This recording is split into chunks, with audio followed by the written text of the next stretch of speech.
Olá, me chamo Orie Balieiro, sou estudante de graduação de Ciências Sociais na Universidade Federal da Bahia e bolsista do projeto PIBIC Capitalismo no Século XXI, Crítica, Crise e Alternativas, cujo plano de trabalho dá enfoque ao pensamento do filósofo irlandês John Holloway. Sendo um autor de base marxista, Holloway parte da definição de que o capitalismo é um sistema inerentemente movido pelo acúmulo de lucro e baseado na luta constante para subordinar toda a atividade humana ao domínio da lei do valor.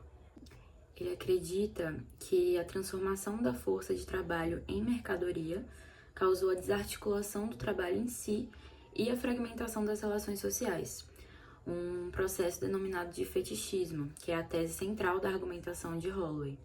No que diz respeito à crise, o argumento de Holloway é que crises são essencialmente abertas. Então, a crise pode levar a uma reestruturação do capital e ao estabelecimento de um novo modelo de dominação, mas também pode não fazê-lo. Para ele, identificar a crise como uma reestruturação implica fechar a possibilidade do mundo. Então, isso exclui a possibilidade da ruptura definitiva com o capital.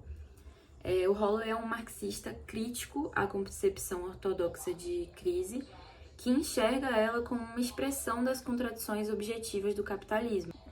E o Holloway entende como problemática a concepção da revolução como tomada de poder. Ele rejeita essa ideia de crise porque ele entende que ela distancia esse processo da luta de classes. E aí, ao invés disso, o Holloway concebe a crise como um ponto crítico na própria luta de classes, no qual a repulsão mútua que ele entende que existe entre o capital e a humanidade e o trabalho obriga o capital a se reestruturar. O Holloway, além de entender essa repulsa natural que existe entre a humanidade e o capitalismo, ele também entende que existe uma relação de dependência entre eles.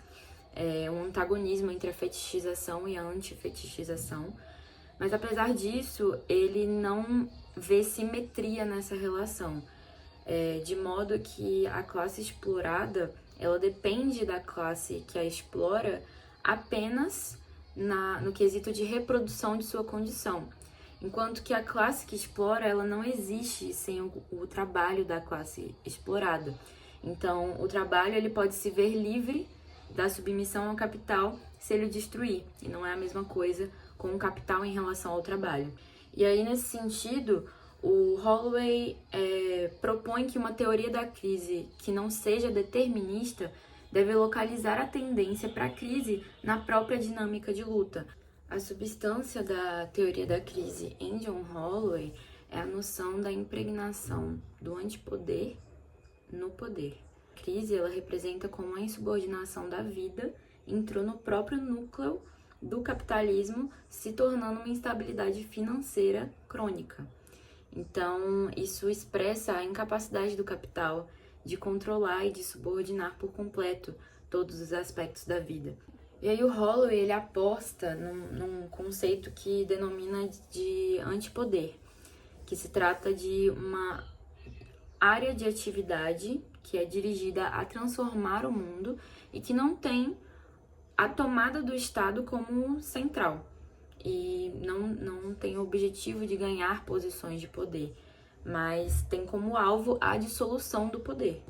Ele enxerga grande potencial na formação de espaços de antipoder que poderiam conduzir a um desfecho revolucionário para a crise do capitalismo. Para o Holloway, a crise e a revolução em si são processos abertos e múltiplos e estão bem longe de serem homogêneos. Para ele, as revoluções elas se dão pelas beiradas, pelas brechas, e elas são diariamente construídas com atos de insubordinação ao capital, atos que rompem com a síntese e a coesão social da sociedade capitalista. Para ele, a única maneira de pensar em mudar o mundo radicalmente é pensar numa multiplicidade de movimentos. O capitalismo, para Holloway, é uma relação social, e essa relação social é porosa, e ela pode se desfazer.